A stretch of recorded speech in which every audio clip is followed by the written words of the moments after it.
Hi, today I'm gonna show you a new underwater camera I purchased for the turtle pond. I had to replace the old camera. It was a Thing camera, but stay away from those products since Thing stopped offering support for them and the apps no longer work. So I searched the internet for some good underwater pond cameras, and unfortunately the list is very short. I finally managed to locate some good sturdy cameras with excellent image quality, namely Barlus cameras, and I opted for a wide lens camera. So let's see what's inside.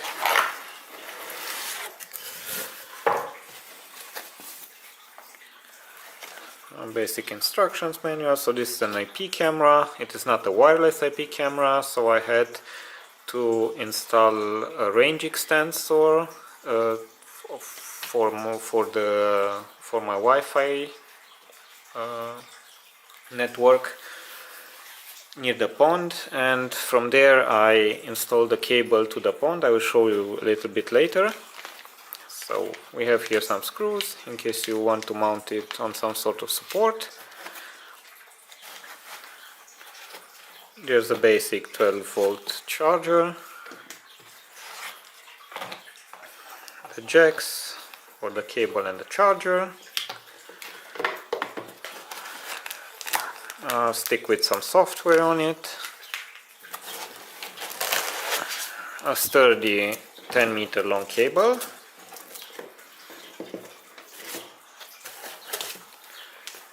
and of course the quite frankly heavy camera, much bigger than my old camera.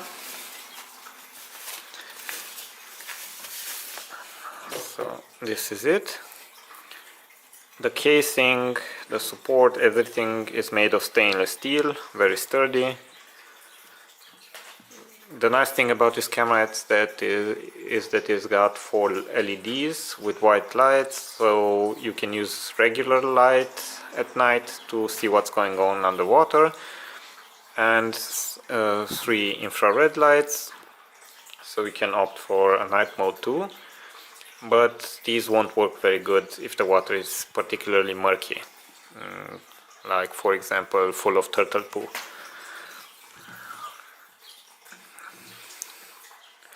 The camera seems to be well built, so let's get ahead and install it.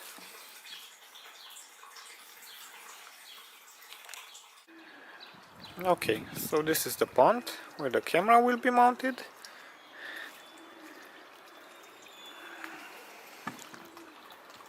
The water is pretty murky, but usually it clears up during the night. It hasn't been cleaned in a while. The turtles are already curious what's going to happen.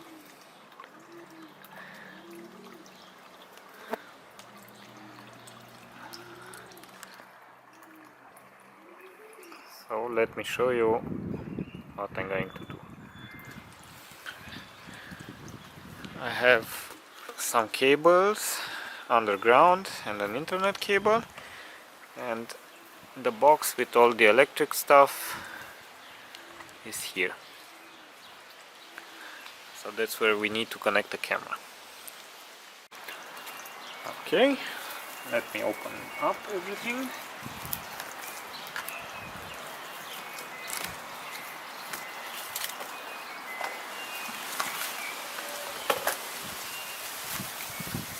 Get the plants out of the way.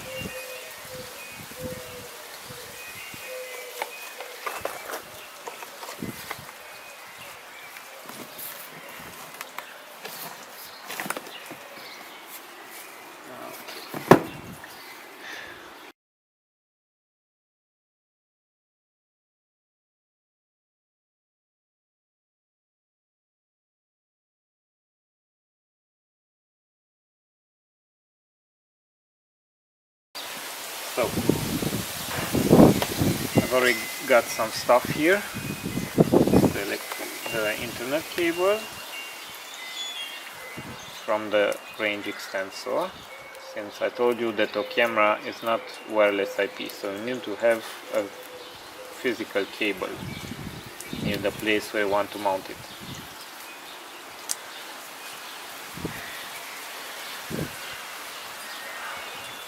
Okay. I've also got a smart plug here that I can turn on or off if I want to hard reset the camera if it misbehaves.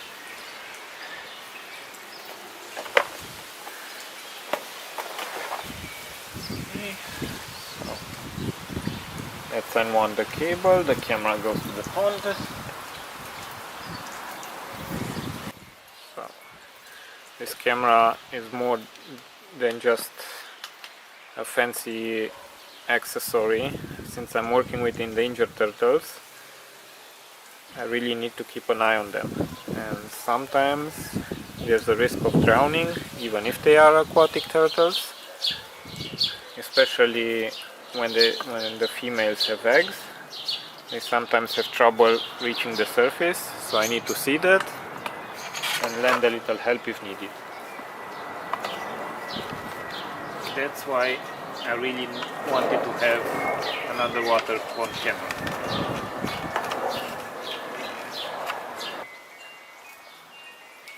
Power it.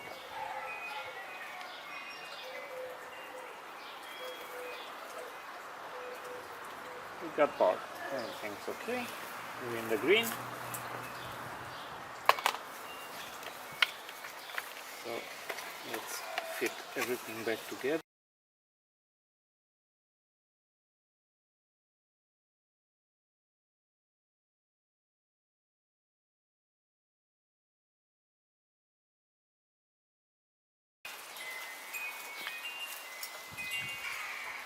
And now to the pond. Alright. Seems to be good. You can see the camera on the bottom there. It rests on a ledge, it's not wet on the bottom, so I have a view of the whole bottom and I can see if anything's wrong with any of the turtles.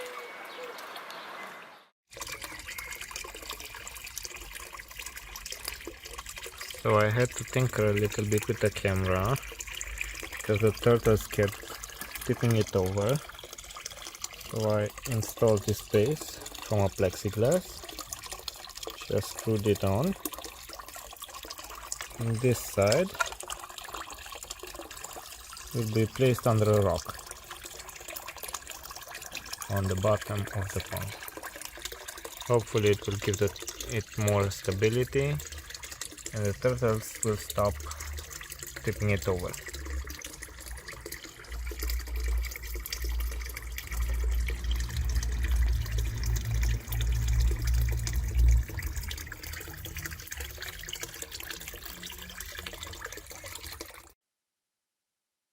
Okay, so let's get to the software part. These are the files that are provided with a USB stick. As you can see, it's not really well organized. So this, for example, is the video tutorial that it is recommended to be viewed before you actually install anything. It will tell you what to do, what to install, how to add the camera, so these steps are really welcomed. A bunch of Chinese, I think, stuff here. Don't really need that now. The English part of the USB stick, you have a lot of files. Some of them are useful, some of them not. For example, the instructions manual. The software for your PC is somewhere here, and you need this file here. But you can see all of this in the instructions manual. Next I'm going to show you how the interface of the PC software looks and how the app on the mobile phone looks. So this is the camera software. It is pretty well organized. You get the live view, a device manager from which you can add the camera, some more settings here, camera settings of course. You can add your cameras on the map if you have multiple cameras in different locations. You can perform firmware upgrades from here, so there's a lot of settings with which you can play. First you need to go into the device manager. You got to search for connected cameras on your network. At the moment I only have the one camera, so they're gonna appear here in the list if they are not added. It is worth to see the video tutorial first on the provided software stick. You can add then the camera, and the camera will appear in your list, and you can change the settings. What the video tutorial does not tell you is that you need to actually get the IP from the local IP of your camera from your router settings first. You need to connect to your router and identify there what IP corresponds to your camera.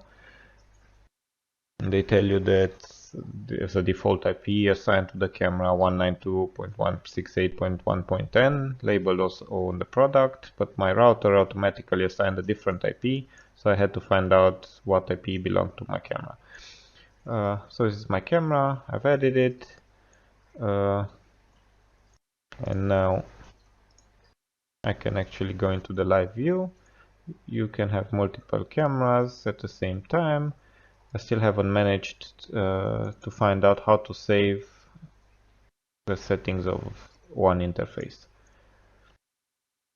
So this is the camera. Let's adjust the video, original view. You can see crystal clear view of the whole bottom of the pond. I recommend these wide angle lens cameras to have a really good view of your entire pond. Regular cameras just won't cover such a great view. At the moment there's not much going on. There's some fish on the background. The turtles are all at the surface enjoying the sun. But the image is really of great quality. Good frames per second, smooth view. Okay, now for the other options of the camera, you need to actually use the built-in zoom settings and buttons.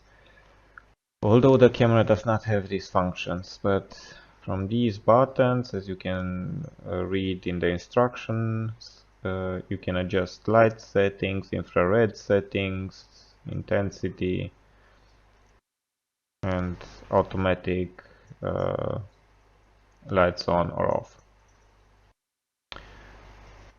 The presets are assigned to, each one is assigned to a different function of the camera, so you need to read the instructions for the corresponding function, which is kind of confusing. The one you need to remember is that 250 will save your settings. Okay, so let's take a look then at the night view. So it's night now. Let's take a look at the night mode. You can see it's pitch black. We can't see anything at the moment. Let's pull up the menu and play with the light intensity. These are the LEDs that light up the water. If you don't have a lot of animals that stir up the detritus, you will get a much clearer picture than I do. I have various light intensities. This is about the brightest that it gets.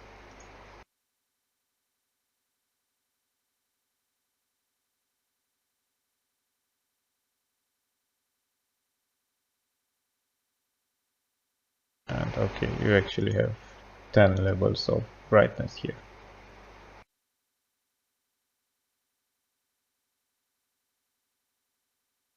Alright, let's see the other modes.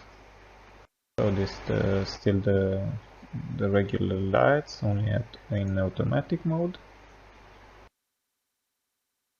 This is the infrared now.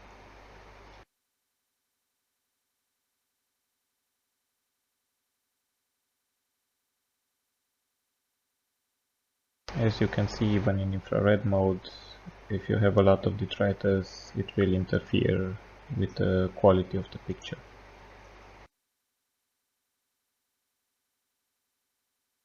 You can adjust the intensity of the infrared too.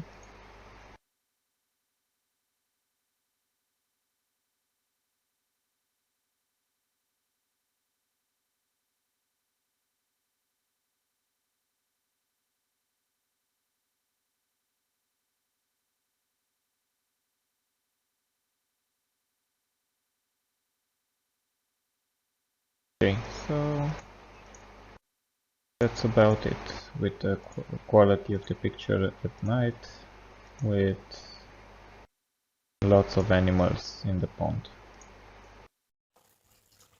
Okay, so this is the app, the XMeEye. You get this interface, you can add the camera on the right top corner, and you get a bunch of settings here. I haven't managed to add the camera without entering the IP manual in this box here. So you got to find out your IP, add your camera,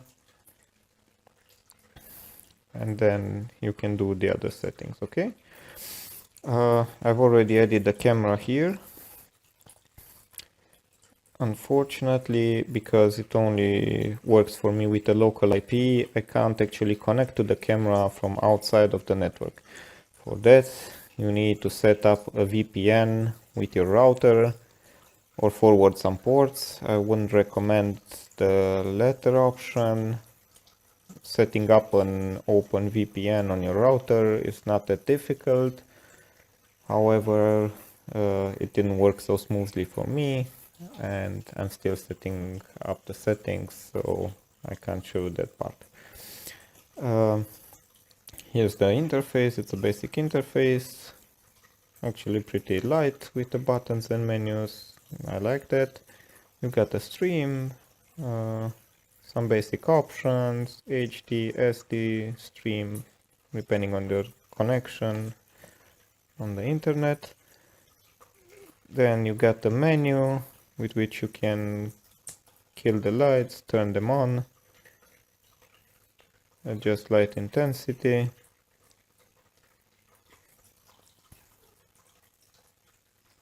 Just the maximum light setting. Switch on infrared mode. Manual, automatic. So you notice there's some text on the stream on the right lower bottom that tells you, if you read the instructions, what mode the camera is on. So this with the white lights manual, the level, white lights automatic, the level of the lights, that's the numbers that are changing when I set different levels of the light. Now we're in lights manual mode, so it won't automatically switch when there's night. And I really like to keep the lights off during nighttime, to not disturb the fish and the turtles while they are sleeping. So this is it basically. I really don't know of another option to add the camera besides introducing the local IP. I haven't managed to do it otherwise to make it work. I might email the app developer for some further advice regarding this. because I really need to be able to connect to the camera easily from anywhere outside the network, because that's what I really bought a camera for, to be able to monitor my turtles while I'm not around from anywhere, to see them on the bottom, to see if everything's alright. They are endangered species. I'm working as a rehabilitator for them. They are native species in Romania, native aquatic turtle species, Emys orbicularis, the European pond turtle. So losing an individual to drowning is really not an option for me, and it's a disaster for the species as a whole. This one, by the way, is an old female. She's been through some fights with a dog, but she's okay now, happily lurking around, checking if there's not some food incoming. Well, that's about it. All in all, I think it's a really great investment. The device is sturdy, well built. Software could be more organized, but in a recent email with Barlus, they confirmed me that they are working on updates for the software, for the firmware, for everything. And most importantly, they are updating their web interface in a browser, because you can't really use it now. It is, if you try to use the web interface, it tells you that it's meant for Internet Explorer, which is no longer supported for a while now. And you need to download really old versions of browsers, which is unacceptable and a huge security risk. So I won't do that.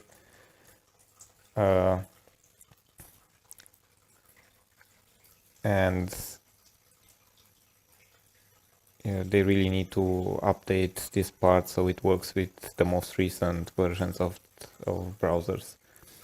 But you can still access all the settings in the VMS software for the PC or here on your phone.